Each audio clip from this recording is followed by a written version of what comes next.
сожалению, идейной составляющей прав человека недостаточно. Для того, чтобы идеи работали, нам недостаточно ссылаться на них, например, в наших жалобах. И поэтому вторая существенная, очень значимая часть прав человека — это про нормы и стандарты, про механизмы и институты.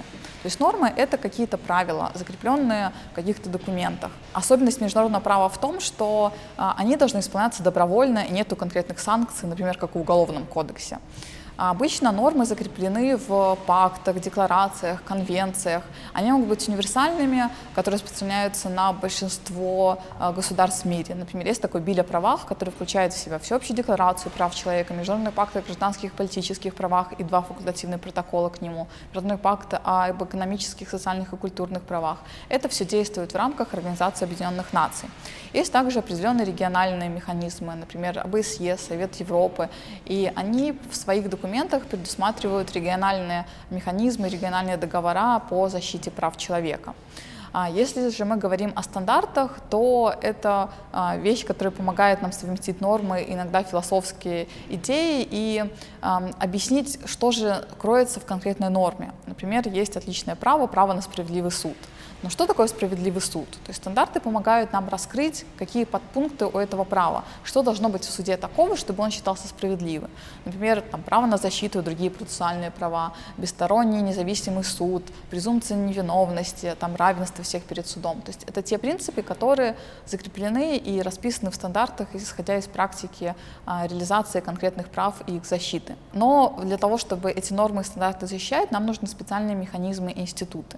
Например, большим институтом по защите прав человека является сама по себе Организация Объединенных Наций.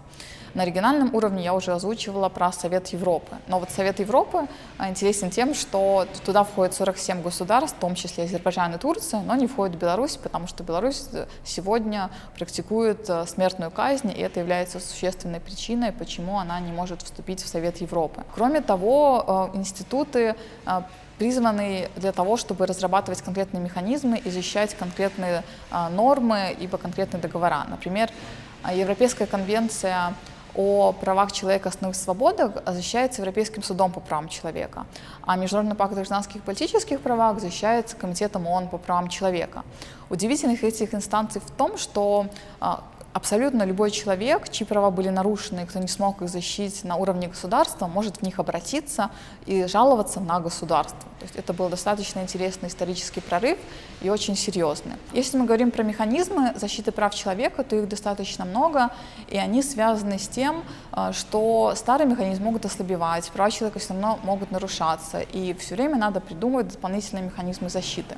А вообще про связь именно такую, связанную с нормами, стандартами, механизмами, институтами прав человека, идейной составляющей прав человека, я, наверное, могу проиллюстрировать каким-то личным примером. Я училась на юридическом факультете, и на первых курсах нам рассказывали красивые вещи про то, что право должно защищать справедливость, что вот оно исторически развивалось в таком ключе, что вот есть философия права, про очень красивые, хорошие вещи.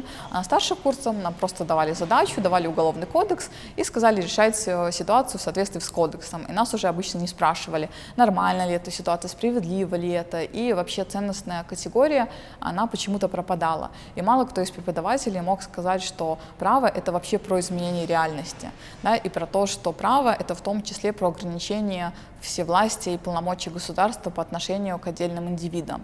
Поэтому очень важно все-таки помнить про неразрывную связь. Иногда национальные законы, они могут противоречить по своей идее международным стандартам прав человека. Опять же, в Беларуси, например, могут преследовать за участие в одиночном пикете, если бы не получили специального разрешения.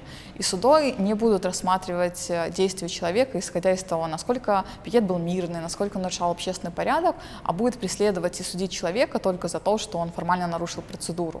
То есть поэтому надо оценивать в том числе и действующее законодательство с точки зрения прав человека, как раз нормы, стандарты и философские подходы нам в этом всегда помогут. И эти две взаимосвязывающие стороны могут существовать только вместе.